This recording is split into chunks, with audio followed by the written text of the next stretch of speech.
Eu rasguei o cheque em pedaços minúsculos e joguei as cinzas no copo de champanhe do meu marido, brindando à liberdade que ele nunca entenderia. Minha mãe, aquela vibra enfeitada de joias de família, pensou que 10.000 euros comprariam minha alma na véspera do meu casamento, mas eu a fiz engolir o veneno dela com um sorriso. E quando o padre nos declarou marido e mulher, eu sussurrei para o espelho do quarto de hotel: agora começa a verdadeira vingança, mãe. Você me criou para ser sua marionete, mas eu vou dançar sozinha no teu túmulo. O sol de Lisboa filtrava-se pelas cortinas de renda do meu quarto de infância, na casa antiga de Alfama, onde as paredes ecoavam ainda os fados que minha mãe cantava para me adormecer, não com ternura, mas com uma melodia afiada como navalha, prometendo que o mundo era um palco e eu, sua atriz principal. Eu tinha 28 anos, e naquele dia, o ar cheirava a jasmim e a sal do Tejo, mas dentro de mim, tudo era cinza. O envelope chegara pelo correio matinal, selado com o brasão da família, aquele leão rampante que minha mãe usava como escudo para suas guerras silenciosas. 10.000 euros. Uma ajuda para a lua de mel, dizia a nota anexada, escrita na caligrafia elegante dela, para que possas começar bem, minha filha. Com moderação, claro. Não quero que desperdiceis em frivolidades. Frivolidades. Como se o meu casamento não fosse já uma frivolidade aos olhos dela, casar com João, um professor de história sem pedigree, sem herança, sem o brilho social que ela exigia para manter as aparências na alta sociedade lisboeta. Eu ri sozinha, sentada na beira da cama de ferro forjado, as mãos tremendo enquanto abria o envelope. O cheque era real, palpável, um pedaço de papel que representava anos de chantagem emocional disfarçada de amor maternal. Desde pequena, ela me moldara, aulas de piano para soar refinada, vestidos importados de Paris para atrair os partidos certos, e lições de como sorrir para os convidados nos jantares no Chiado, onde os homens de fato e as mulheres de perolas trocavam segredos como moedas. Tu és a minha extensão, Catarina, ela dizia, os olhos azuis frios como o Atlântico em inverno. Não me desonres. Mas eu a desonrar aos 18, quando engravidei de um namorado fugaz, um erro que ela abortara com médicos discretos e silêncios eternos. Para o teu bem, justificara, enquanto eu vomitava bile no banheiro de mármore. Desde então, cada decisão minha era uma batalha, a faculdade de literatura que eu amava, trocada por direito para garantir estabilidade, os amigos boêmios do Bairro Alto, vetados por serem inferiores. E agora, este cheque, o último elo da corrente que ela tentava apertar. Eu o segurei contra a luz, vendo os números dançarem como fantasmas. 10.000. O suficiente para uma casa em Cascais, ou para uma viagem que eu sonhara em segredo, percorrer a costa alentejana de carro, parando em vilas esquecidas onde o mar lambia falésias vermelhas, sem o peso dos olhares julgadores dela. Mas aceitar seria render-me. Beber do copo envenenado. Em vez disso, levantei-me, o coração martelando como o sino da sé de Lisboa ao meio-dia. Na cozinha, onde a empregada Maria fritava pastéis de nata para o almoço, acendi o fogão a gás. O papel crepitou, as chamas lambendo as bordas como línguas famintas, e o cheiro de dinheiro queimado misturou-se ao açúcar caramelizado. Eu assisti, hipnotizada, enquanto as cinzas flutuavam como neve preta sobre a pia de cerâmica rachada. O que fazes, menina? Perguntou Maria, os olhos castanhos arregalados. Libertando-me, respondi, e pela primeira vez em anos, sorri de verdade, um sorriso selvagem, que ela retribuiu com um aceno cúmplice, sabendo mais do que dizia. A tarde passou em um turbilhão de preparativos.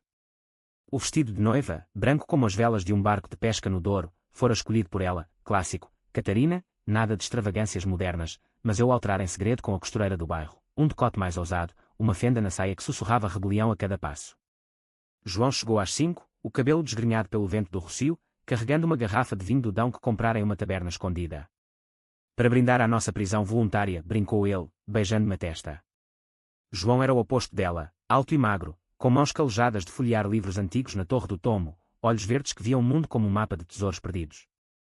Nós nos conhecéramos em uma conferência sobre Camões, onde ele recitara versos de Os Lusíadas com uma paixão que me fez esquecer, por um instante, o jugo materno. Tu és livre como o mar, dissera ele então, e eu quisera acreditar. Mas à noite, no quarto do hotel no Bairro Alto, onde as luzes da cidade piscavam como estrelas caídas, a dúvida rastejou de volta. O casamento fora na Basílica dos Mártires, um espetáculo orquestrado por ela, flores de laranjeira importadas de Sevilha, um quarteto de cordas tocando Vivaldi, e 200 convidados que mal me conheciam, mas aplaudiam o casal perfeito. Minha mãe, radiante em azul safira, apertara minha mão com unhas laqueadas. Não me envergonhes hoje, filha. Aceita o cheque como um gesto de boa-fé.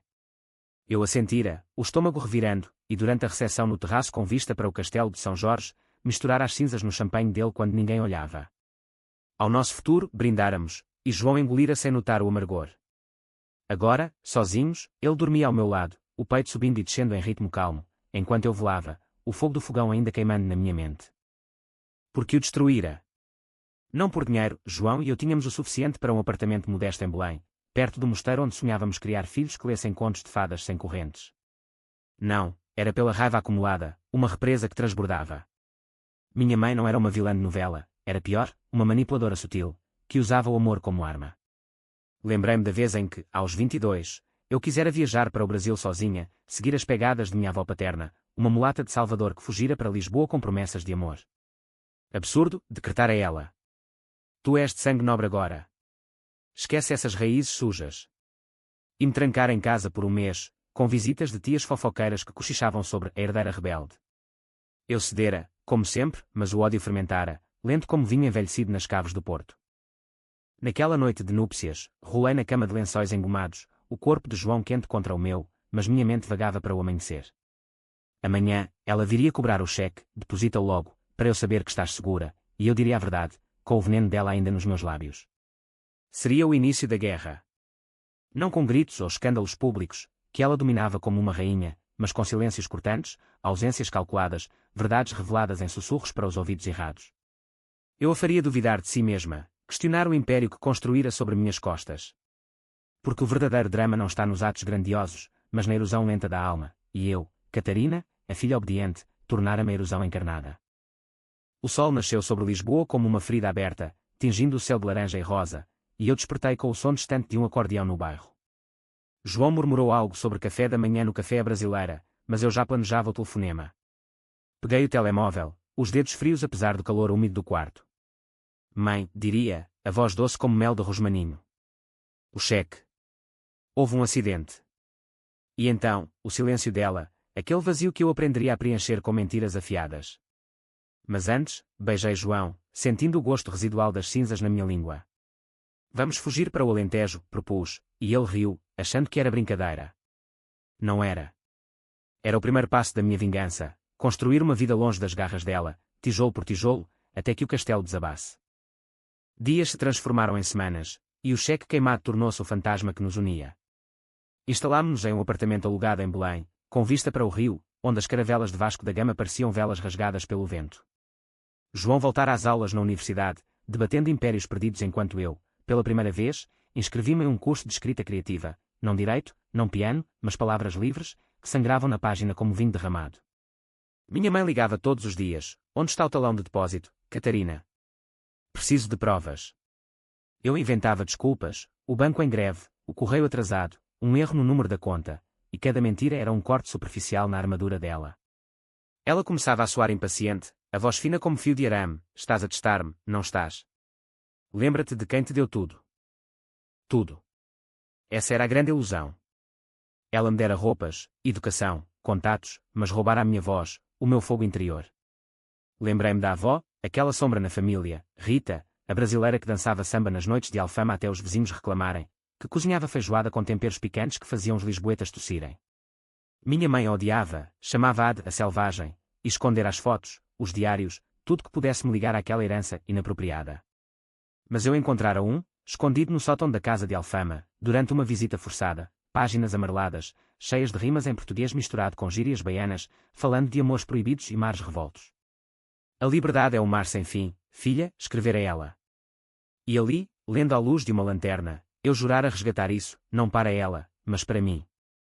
Uma tarde chuvosa de outono, quando as folhas das castanheiras no Jardim da Estrela caíam como confetes molhados, resolvi confrontá-la. Marquei um chá no Café Nicola, no Rossio, onde os intelectuais de outrora debatiam revoluções. Ela chegou pontual, o casaco de casmera impecável, os cabelos loiros tingidos presos em um coque que gritava autoridade. Então, o cheque? Perguntou, sem preâmbulos, enquanto mexia o chá de camomila com uma colher de prata. Eu sorvi o meu expresso, sentindo o amargor na língua. Queimei-o, mãe. As palavras saíram calmas, como se comentasse o tempo. Os olhos dela se arregalaram, o bulo tremendo na mão. O quê? Estás louca? 10.000 euros, Catarina. Isso era para o teu bem. Para o teu controle, corrigi, a voz baixa mas firme, como o ribombar distante de um trovão no Tejo. Tu pensaste que dinheiro me compraria para sempre. Mas eu não sou mais a tua boneca. Ela riu, um som forçado quicou nas mesas ao redor, onde turistas folheavam guias. Dramática como sempre. Isso é uma fase, como aquela do Brasil, vais voltar a ti mesma. Mas eu via o pânico nos cantos dos olhos dela, o medo de perder a extensão perfeita do seu ego. Saí dali deixando-a com a conta, o coração leve pela primeira vez em anos. Na rua, a chuva fina lavava o pavimento de pedra, e eu caminhei até ao chiado, comprando um caderno novo para as minhas histórias. A vingança não era destruir, era renascer. Mas o drama se aprofunda quando o passado morde de volta. 2 semanas depois, João recebeu uma carta no departamento, uma denúncia anônima, alegando que ele falsificara referências para o cargo. Quem faria isso? Murmurou ele, o rosto pálido sob a luz fluorescente da cozinha. Eu soube na hora, o perfume de lavanda no envelope, o papel de linho caro. Minha mãe, jogando sujo agora que o cheque falhara. É nada, disse eu, abraçando-o, mas por dentro, a fúria crescia como era selvagem nas paredes de uma ruína. Ela atacava o que eu amava para me dobrar. Naquela noite, enquanto ele dormia agitado, sonhando com demissões fantasmas, eu planejei o contra-ataque.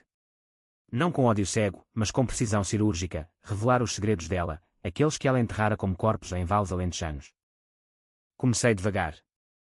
Liguei para a tia Isabel, a irmã mais nova que ela sempre marginalizara, convidando-a para um jantar em casa. Isabel chegou com uma garrafa de porto e olhos curiosos, os cabelos grisalhos soltos como os de uma gitana. Sobre o bacalhau assado com batatas a murro, receita da avó Rita, que eu resgatara de um livro antigo, falei do diário. Sabias que a avó escreveu sobre o pai dela, um pescador de Olhão que ela abandonou por um fidalgo lisboeta? Isabel corou, mas assentiu. Sim, e tua mãe odiava isso.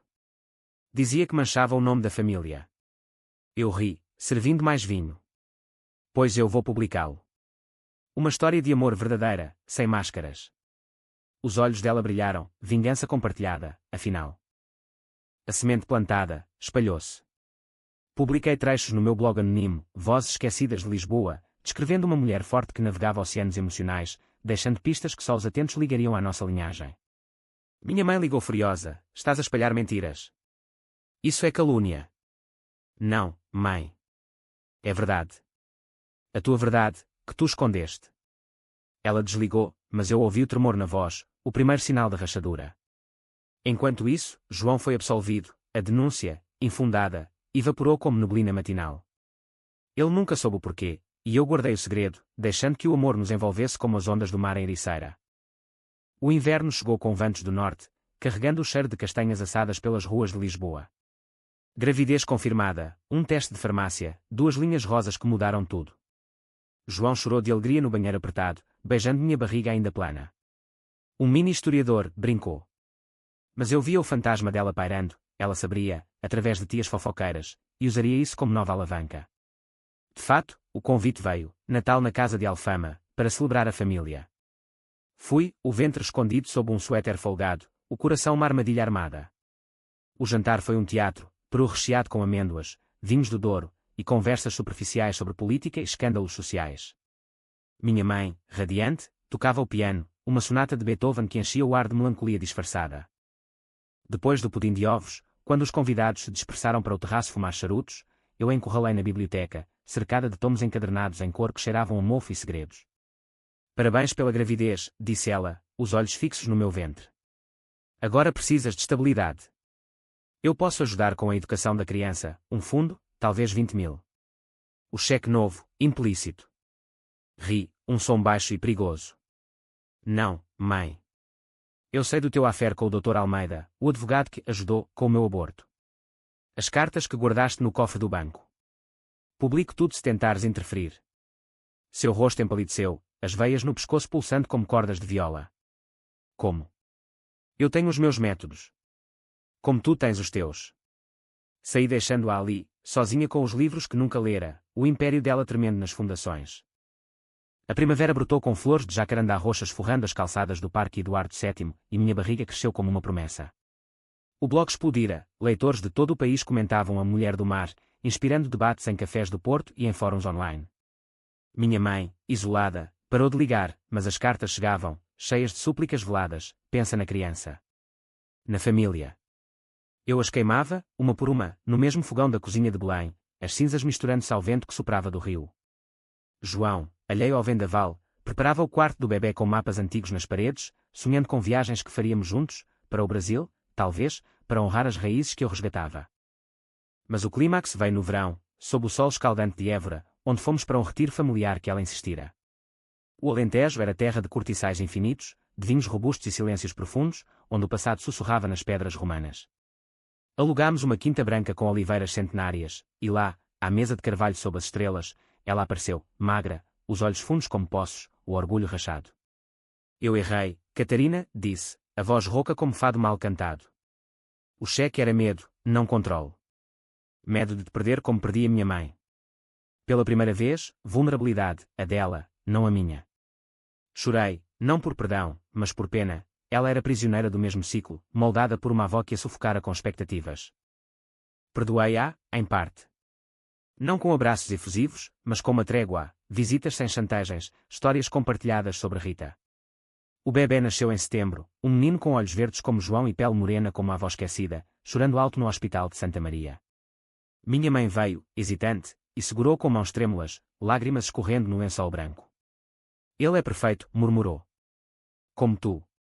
E eu, exausta mas vitoriosa, sorri, a vingança não destruíra, reconstruíra-nos, tijolo por tijolo, em uma família sem correntes. Anos depois, sentada no terraço de Belém com o mar ao fundo, o menino correndo com um livro de contos, penso no cheque queimado como o nascimento de uma fênix. Lisboa, com suas 7 colinas e segredos enterrados, testemunhara o drama, o de uma filha que dançou sozinha, finalmente livre. E se o passado morde, que morda, eu aprendi a morder de volta, com dentes afiados como as garras do leão no brasão que abandonei. O eco do choro do bebê ainda ressoava nos meus ouvidos quando, meses após o nascimento, recebi a primeira carta verdadeiramente perigosa. Não era de súplicas, como as anteriores, era uma ameaça velada, escrita na mesma caligrafia elegante que outrora me intimidara. Catarina, o passado não se enterra com palavras bonitas. Há factos que, se revelados, destruirão não só a mim, mas a ti e ao teu filho. Pensa bem antes de continuares com essa tolice literária. O selo postal era de Lisboa, mas o cheiro de lavanda seca, traía a origem. Minha mãe, mesmo na trégua frágil, não largava as garras. Eu rasguei a carta ali mesmo, na cozinha onde o leite aquecia no fogão, e as tiras de papel flutuaram como folhas mortas no vapor. Mas o dano estava feito, o medo, aquele velho companheiro, instalara-se de novo no meu peito, apertando como um espartilho de ferro. João notara a mudança em mim. Estás distante, disse ele uma noite, enquanto arrumava pratos na mesa de jantar, o sol poente tingindo o tejo de cobre. O apartamento em Belém era agora nosso refúgio, paredes pintadas de azul como o céu de Sintra, estantes abarrotadas de livros que cheiravam a papel velho e aventuras. O bebê, Miguel, dormia no berço ao lado, os punhos cerrados como um pugilista em miniatura. É só o cansaço, menti, beijando-o para selar a mentira. Mas não era. Era o peso da herança, não só a dela, mas a minha própria fraqueza, o hábito de ceder que ela cultivara em mim como uma erva daninha. Como poderia proteger Miguel de um mundo onde as mães controlam com cheques e segredos? Como poderia escrever a verdade sem que ela se voltasse contra nós como uma maré traiçoeira? Decidi contra-atacar com o que melhor sabia, palavras. Ampliei o blog, transformando-o em um livro, Marés Esquecidas, um romance semi-autobiográfico sobre uma mulher lisboeta que redescobre as raízes brasileiras através de diários roubados. Não nomeava ninguém, mas as pistas eram afiadas, o affaire com o advogado, o aborto forçado, o cheque como símbolo de posse. Enviei para editoras em Lisboa e Porto, e uma pequena casa no Chiado mordeu a isca. É cru, é português na alma, disse o editor, um homem barbudo com óculos tortos, durante o café no Martinho da Arcada. Assinei o contrato com mãos firmes, sentindo o vinho do sucesso na veia, mas também o azedume do risco. Minha mãe saberia, os círculos literários de Lisboa eram pequenos como um bairro de Alfama, cheios de sussurros. Ela reagiu como esperado, uma visita surpresa à Quinta Alentejana onde passávamos fins de semana, fugindo do bulício da capital. Chegou de carro, um Mercedes preto que cortava a poeira das estradas de terra como uma lâmina, o rosto escondido atrás de óculos escuros apesar do sol brando de outono. Miguel brincava no pátio com pedras, empilhando-as em torres instáveis, e João colhia azeitonas nas árvores próximas, cantarolando uma morna cabo-verdiana que aprendera em um documentário. Mãe, cumprimentei, secando as mãos no avental, o coração acelerando como um cavalo selvagem. Ela tirou os óculos, revelando olhos inchados, linhas novas no rosto que a maquilhagem não escondia. Precisamos falar. Sozinhas. Levou-me para o interior da quinta, uma sala de paredes caiadas com crucifixos antigos e tapetes tecidos à mão, cheirando a alecrim seco. O livro, começou ela, a voz um sussurro cortante. É sobre mim. Vais arruinar-nos a todas. Sentei-me na cadeira de balouço, sentindo o rangido da madeira ecoar o meu desconforto. Não é ficção pura, mãe. É catarse. Tu me deves isso, anos de silêncios que me sufocaram. Ela andou de um lado para o outro, as sandálias de salto clicando no chão de azulejos. E o Miguel? Queres que ele cresça com o estigma de uma avó prostituta? Porque é isso que dirão, Catarina. As fofoqueiras do Chiado, os teus amigos literários. A palavra prostituta caiu como uma pedra no poço, e quando verdades distorcidas. O affaire com Almeida fora por necessidade, dissera ela uma vez, bêbada em um Natal distante, teu pai era fraco, ausente. Eu precisei de força. Levantei-me, o fogo da raiva queimando mais quente que o sol alentejano. Não é estigma, é humanidade. Tu me ensinaste a esconder, mas eu ensino ao Miguel a enfrentar. E se publicares contra mim, cartas, advogados, eu revelo tudo, o diário da avó, as cartas que copiei antes de as devolveres ao banco. O teu império desaba como um castelo de cartas ao vento. Ela parou, o peito arfando, e por um momento, vi a mulher por trás da máscara, a jovem Isabelinha, filha de Rita, que sonhara com danças no Carnaval de Salvador mas fora arrastada para salões lisboetas frios. Eu fiz pelo teu bem, murmurou, mas as palavras soaram ocas, como um fado sem alma. Ela partiu ao entardecer, o carro levantando poeira que pairou como um véu sobre a quinta. João veio, limpando as mãos nas calças, e encontrou-me encostada à oliveira centenária, lágrimas silenciosas escorrendo. O que foi? Perguntou, abraçando-me forte, o cheiro de terra e suor misturando-se ao meu. Contei-lhe tudo, o cheque, o livro, os segredos, pela primeira vez sem filtros. Ele ouviu, os olhos verdes fixos nos meus, e quando acabei, disse simplesmente, então escreve.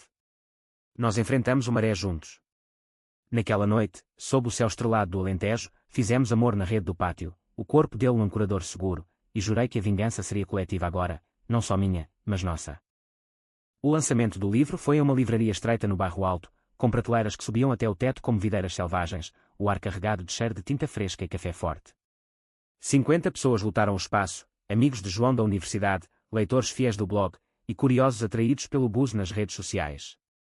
Lixertos à luz de lâmpadas amareladas, a voz tremendo no início mas ganhando força, descrevendo a queima do cheque como um ritual de libertação. Aplausos ecoaram, misturados a flashes de câmaras, e uma mulher idosa, com um chal de lã apesar do calor, aproximou-se depois, és como a Rita. Eu dancei com ela em Alfama, nos anos 60.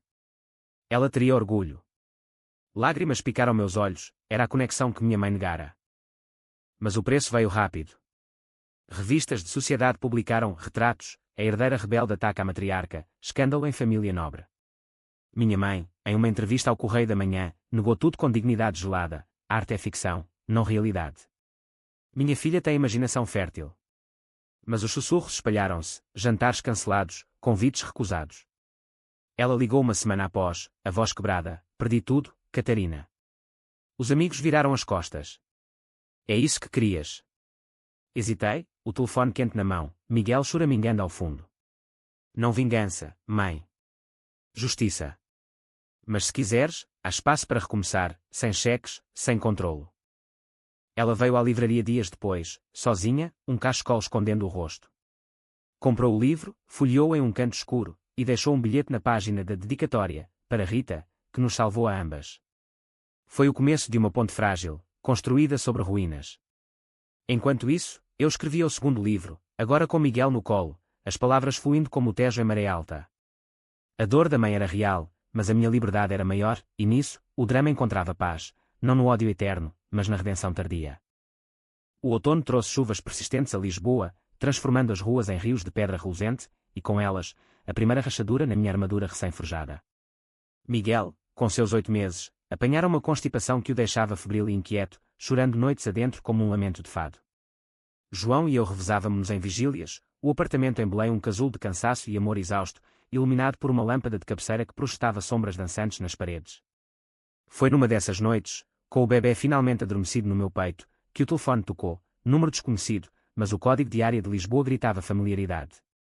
Atendi, a voz rouca de sono e preocupação. Catarina. Sou eu. A tua mãe. Preciso de ajuda. O pedido veio como um soco no estômago. Ela, que nunca pedira nada além de obediência, agora suplicava. O Almeida. Ele descobriu o livro. Ameaçou processar-me por difamação. Diz que vai arruinar-me publicamente, revelar os detalhes do nosso acordo antigo. Acordo. O eufemismo para o suborno que a ligara a ele por anos, um segredo que eu expusera em ficção velada. Senti uma pontada de culpa, não por ela, mas por Miguel, que merecia uma avó, por mais imperfeita que fosse. Vem amanhã, disse eu, surpreendendo-me.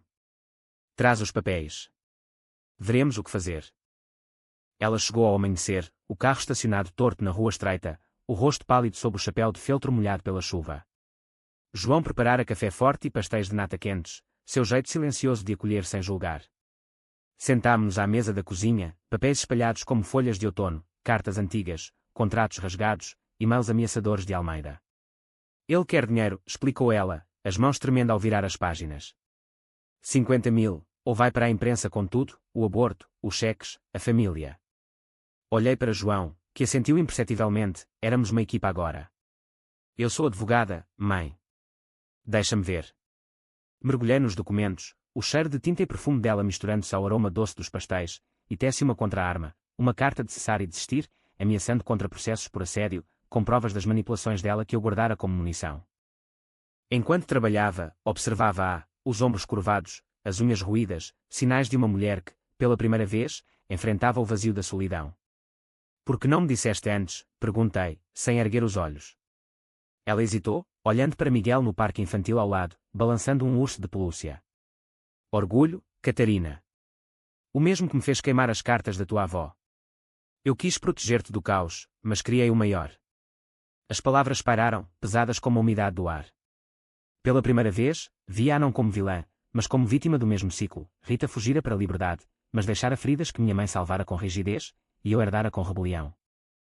Almeida recuou dias depois, o cheque dele devolvido com uma nota seca. Não brinque com famílias, doutor. Minha mãe chorou então, não de alívio, mas de gratidão, um som gutural, como ondas quebrando em falésias da costa vicentina. Obrigada, murmurou, abraçando-me desajeitadamente, o corpo rígido de anos sem toque. João levou Miguel para um passeio no mosteiro, dando-nos espaço, e falámos pela primeira vez de verdade, do pai, ausente por dívidas de jogo, da avó Rita, cujas danças ela invejara em segredo, do cheque, que fora o último gesto desesperado de uma mãe aterrorizada pela perda. Eu destruí-me a mim mesma para te salvar, confessou. Mas tu salvaste-nos a ambas. Aquele inverno, convidámo-la para o Natal em Belém, não na casa de Alfama, com suas memórias opressivas, mas no nosso lar humilde, decorado com bolas de vidro coloridas e um pinheiro cortado no Monsanto.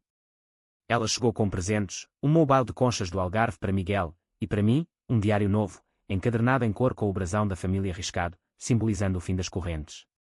Jantámos bacalhau à brás, rindo de histórias antigas, dela dançando fado em segredo nos anos 80, de mim lendo Camões escondida sob as cobertas. Mas o drama não acaba com reconciliações fáceis, sombras persistem. Uma noite, após ela partir, encontrei uma carta esquecida na mesa, um testamento parcial, deixando tudo para mim, com condições, cláusulas que controlavam investimentos, casamentos futuros de Miguel. A raiva voltou, um sussurro venenoso, ela mudara, mas não completamente. Decidi ignorar por hora, focando no segundo livro, que escrevi à noite enquanto Miguel dormia. Era mais sombrio, uma história de mães e filhas no Portugal pós-Salazar, onde segredos familiares ecoavam as ditaduras silenciadas. Mandava capítulos para ela ler, pedindo opiniões, um gesto de ponte, mas também de teste. As respostas vinham por correio, manuscritas, és cruel, mas verdadeira. Continua. O ciclo quebrava-se, devagar, como azulejos caindo de uma fachada antiga. Primavera trouxe florescimento, o livro vendeu o suficiente para comprarmos uma casa pequena em Cascais, perto da praia onde ondas azuis lambiam a areia dourada. Minha mãe visitava fins de semana, ajudando com Miguel, ensinando-lhe rimas em português antigo que a avó lhe cantara. Mas o teste veio no verão, quando Almeida reapareceu, não com ameaças, mas com uma proposta de acordo mútuo, silêncio por silêncio. Ela quis aceitá-lo sozinha, mas eu intervi, não. Enfrentamos juntas. Marcámos uma reunião num café discreto em Oeiras, o mar ao fundo como testemunha impassível. Ele chegou suado, o fato amarrotado, e ao ver-nos unidas, mãe e filha, lado a lado, desabou, foi um erro. Esqueçamos. Partiu derrotado, e nós, brindando com sumo de laranja fresca, rimos, um riso liberador, como o vento em dunas de comporta. Aquele momento selou a trégua, não perfeita, mas real. Escrevi sobre ele no epílogo do livro, dedicando a ela, às mães que queimam cheques para salvar almas. Ela leu, chorou, e pela primeira vez, dançámos juntas no bairro alto, fado misturado com samba, sob luzes de neon que piscavam como estrelas rebeldes. O drama da vingança evoluíra para algo mais profundo, perdão condicional, onde o psicológico se entrelaça com o amor, sendo uma tapeçaria portuguesa de dor e beleza. O sol de Cascais batia impiedoso no verão seguinte, transformando a Praia da Conceição em um espelho de luz e suor, onde famílias se espalhavam como conchas na areia. Miguel, agora com 2 anos, corria com balde e pá, construindo castelos que o mar lambia impiedosamente, rindo com aquela inocência que me lembrava o quanto valera a pena a guerra. João e eu observávamos da espreguiçadeira, mãos entrelaçadas, o sal no ar misturando-se ao cheiro de protetor solar e churrasco de sardinhas.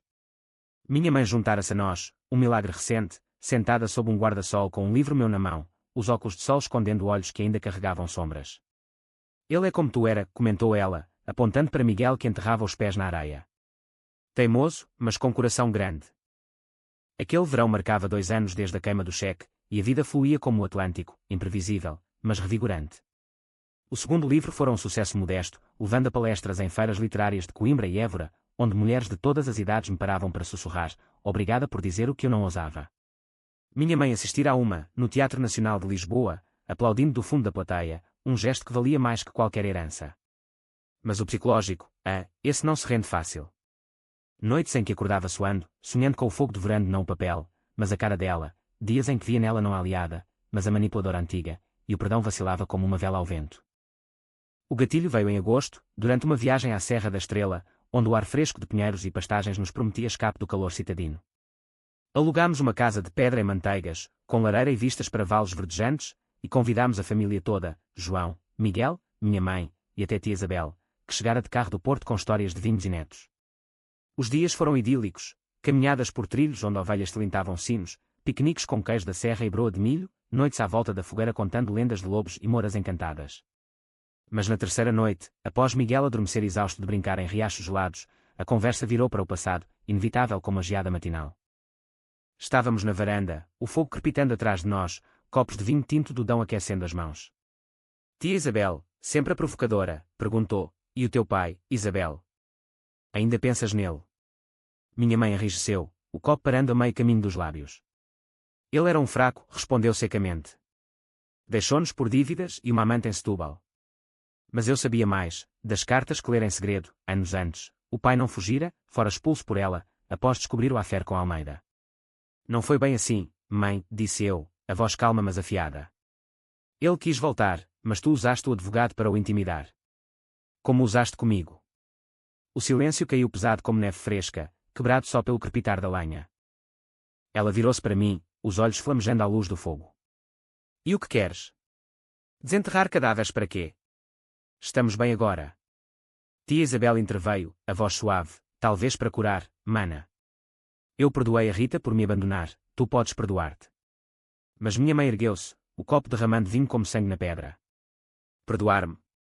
Eu sacrifiquei tudo. O meu casamento, a minha juventude, para dar-te uma vida decente. Gritou, e Miguel acordou chorando no andar de cima, o som cortando a noite como uma faca. João subiu correndo, deixando-nos ali, 3 mulheres presas em um novelo de dor. Ela partiu na manhã seguinte, antes do amanhecer, deixando um bilhete, desculpa. O passado é um lobo que morde. Fiquei magoada, mas não surpreendida, o perdão é um rio sinuoso, com curvas traiçoeiras. Voltei a Cascais sozinha com a família nuclear, mergulhando no mar para lavar a raiva, as ondas frias batendo como lembretes de resiliência. Escrevi então o terceiro livro, mais introspectivo, Sombras no Tejo, explorando o perdão como uma dança de fado, passos de aproximação e recuo, sempre à beira do abismo. Dediquei-o a ela, sem condições, e enviei uma cópia por correio, com uma nota, morde de volta, mãe. Mas vem dançar. Ela veio, semanas depois, para o aniversário de Miguel, 3 velas em um bolo de bolacha caseiro, balões azuis flutuando no jardim da casa nova.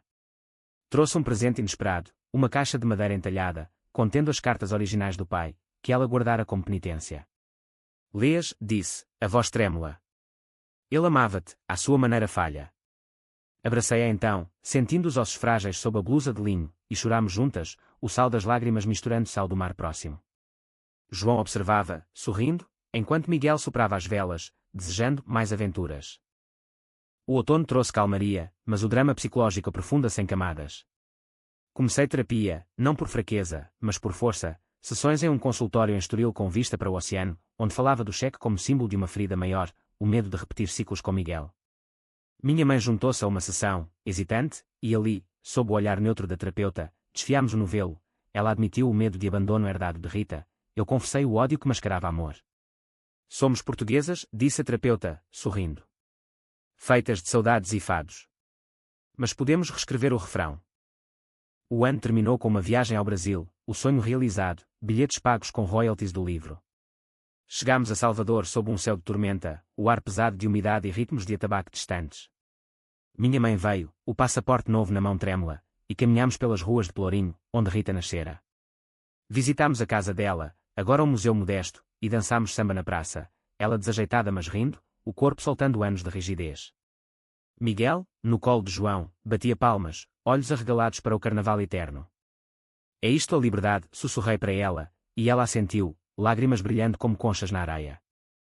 De volta a Portugal, o ciclo fechava-se, publiquei o ensaio sobre reconciliação familiar no público, inspirando cartas de leitoras que viam nelas próprias as minhas batalhas. Minha mãe, agora voluntária em uma associação de apoio a mães solteiras no Chiado, encontrou propósito além do controle. O drama da vingança transformara-se em tapeçaria de cura, não sem fios soltos, mas tecida com mãos que aprenderam a soltar. 5 anos após a queima do cheque, Lisboa acordava-me com o canto dos gaivotas sobre o Tejo, mas o sonho que me acordara suado era recorrente. Eu, criança, rasgando um vestido de festas imposto por ela, pedaços de tul branco voando como gaivotas feridas. Acordava ofegante, o peito apertado, e João, ao lado, murmurava, está tudo bem, sem abrir os olhos, ele conhecia os rituais noturnos agora. Miguel, aos 7, dormia no quarto ao lado, sonhando provavelmente com piratas e mapas, inocente das tempestades que moldaram a mãe.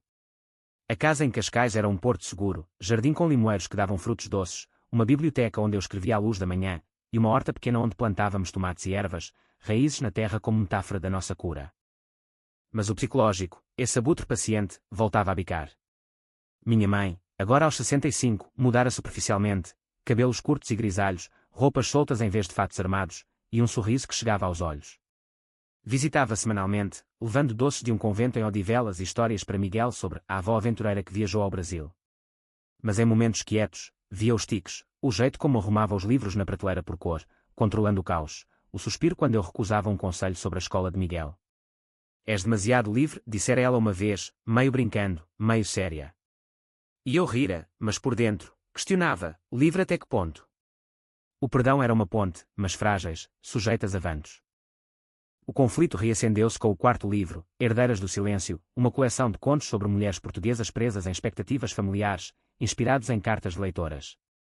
Um conto, em particular, ecoava o nosso, uma filha que queima uma herança simbólica para libertar a mãe de si mesma.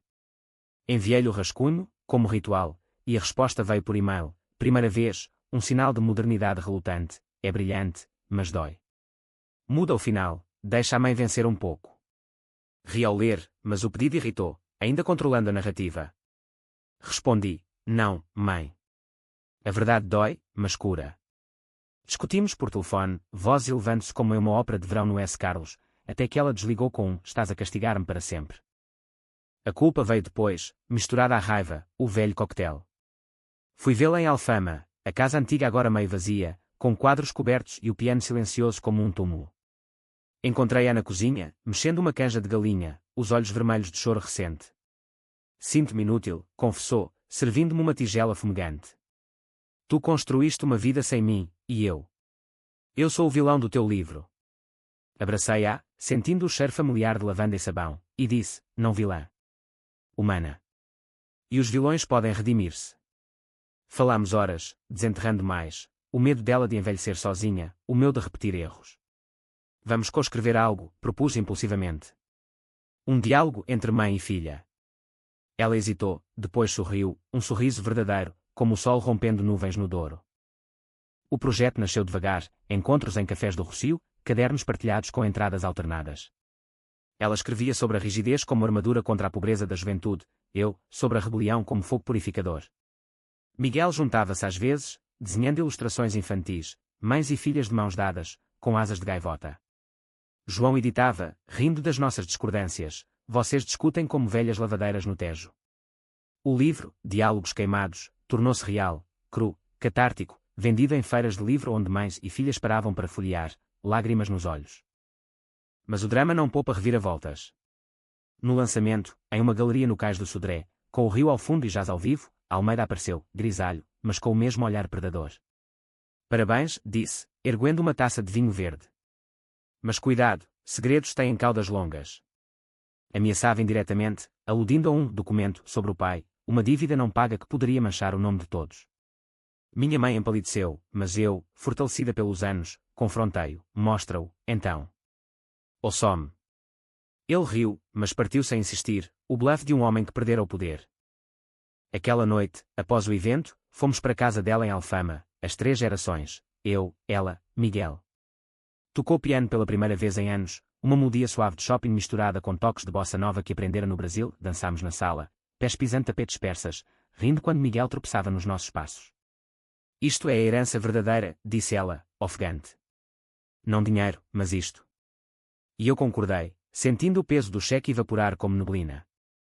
O inverno trouxe neve rara à Serra da Estrela, e passámos o Natal lá, numa cabana alugada com lareira rugindo. Contámos histórias, ela, de bailes no Casino Estoril nos anos 70, eu, de noites de escrita à luz de vela, Miguel, de monstros imaginários derrotados por espadas de pau. O C.O. escrito ganhou prémio, um pequeno, mas simbólico, e as entrevistas focavam a reconciliação, vingança como ponte para o amor, titulou o Expresso. Leitoras escreviam, inspiraram-me a falar com a minha mãe. Mas o psicológico cava fundo. Uma crise veio quando Miguel, aos 8, perguntou, por que a avó é tão mandona? Rimos, mas doeu, o ciclo ecoava. Ensinei-lhe gentileza com limites, plantando sementes de empatia. Minha mãe, visitando, leu-lhe o diário de Rita, voz trêmula em rimas baianas. O drama da família é eterno, mas nós o reescrevíamos, página a página, cheque a cheque queimado. 10 anos após aquela noite de núpcias fatídica, o Tejo fluía preguiçoso sob a ponte 25 de Abril, um espelho de luz ao pôr do sol que tingia Cascais de ouro líquido. Eu, aos 38, olhava para o mar da varanda da nossa casa, agora ampliada com uma sala de escrita envidraçada, onde pilhas de manuscritos e brinquedos de Miguel se misturavam em caos criativo. João, grisalho nas têmporas mas com o mesmo sorriso maroto, grelhava peixe no jardim, enquanto Miguel, aos 12, chutava uma bola contra a parede, sonhando com o futebol do Benfica. Minha mãe, 75 agora, sentava-se na cadeira de vime, tricotando um cachecol para o neto, os óculos escorregando no nariz, uma avó comum, mas com cicatrizes que só nós víamos. O tempo curara muito, o blog evoluíra para uma coluna no Diário de Notícias, onde respondia a cartas de mulheres presas em teias familiares, os livros vendiam o suficiente para viagens anuais ao Brasil, onde Miguel aprendia capoeira e samba, honrando Rita. Minha mãe publicara um memoir modesto, Lavandas e Sombras, C.O. escrito conosco, que surpreendera pela honestidade, eu errei como mãe, mas aprendi a soltar. Assinaturas em livrarias do Porto lutavam-se de abraços de filhas que diziam, é a minha história. Mas o drama, esse género traiçoeiro, reserva finais ambíguos. A crise veio no aniversário de Miguel, 13 anos, um marco de adolescência, quando ele encontrou, no sótão da casa de Alfama durante uma limpeza, o envelope original do cheque, amarelado mas intacto, escondido entre caixas de fotos. O que é isto, mãe? Perguntou, os olhos verdes, iguais aos de João, cheios de confusão. Expliquei, suavizando, uma lição sobre liberdade. A avó quis ajudar, mas eu escolhi o meu caminho. Ele assentiu, mas o incidente reacendeu dúvidas. Tu odias a avó? A pergunta cortou como faca, e quando as minhas próprias infância? Convoquei uma reunião familiar, não em casa, mas num restaurante em Belém, com vista para os Jerónimos, onde monges outrora rezavam por mares revoltos. Chegámos todos, João com vinho do Alentejo, Miguel relutante com o telemóvel no bolso, minha mãe elegante mas frágil, um lenço de seda no pescoço. Sobre robalo grelhado e salada de polvos, desabafei, o passado volta, como ondas. Miguel, a avó e eu lutamos, mas amamos mais. Ela pegou na mão dele, a voz firme apesar da idade, eu fui a vilã, neto. Usei dinheiro para controlar porque tinha medo de perder. Mas a tua mãe ensinou-me a avó verdadeira. Miguel, olhos baixos, murmurou, eu só quero que não briguem. Prometemos, não perfeição, mas honestidade. O aftermath foi terapia familiar, sessões em Estoril onde ríamos e chorávamos, desfiando fios soltos. Miguel escreveu um ensaio para a escola sobre heranças não financeiras, inspirado no cheque, ganhando elogios da professora. Minha mãe, orgulhosa, emoldurou na casa de Alfama, agora um museu de memórias partilhadas, fotos de Rita dançando, cartas do pai perdoadas, e o envelope vazio como relíquia. O clímax psicológico veio no meu último livro, Cinzas no Vento, uma saga épica sobre 3 gerações de mulheres portuguesas, de Rita a mim, culminando em uma neta que queima o último elo de controle, um testamento revisado, deixando tudo sem condições. Lancei-o em Lisboa, no mesmo hotel da noite de núpcias, com vista para o castelo. A sala lotou, amigos, leitores, Almeida, agora um velhote inofensivo, que aplaudiu timidamente. Minha mãe leu um trecho, voz embargada, e assim, a filha dançou sozinha, mas convidou a mãe para a valsa final. Lágrimas fluíram, e no copo de champanhe, sem cinzas desta vez, brindamos, às que queimam para renascer. Anos fluem, e o drama resolve-se não em explosões, mas em ecos suaves. Minha mãe parte pacificamente aos 80, no sono, com o diário de Rita na mesa de cabeceira. No funeral, em Alfama sob chuva fina, Miguel, agora homem, fala, ela ensinou-nos a amar sem prender. Enterro-a perto do Tejo, com flores de laranjeira e um cheque simbólico queimado na pira, 10.000 euros fictícios, para selar o ciclo. Eu, aos 50, escrevo ainda, com João ao lado, netos correndo no jardim. A vingança fora o fogo inicial, o amor, a forja. Em Portugal, terra de saudades e fados, aprendemos que o coração, dicionado à dor, dança sempre, livre, finalmente.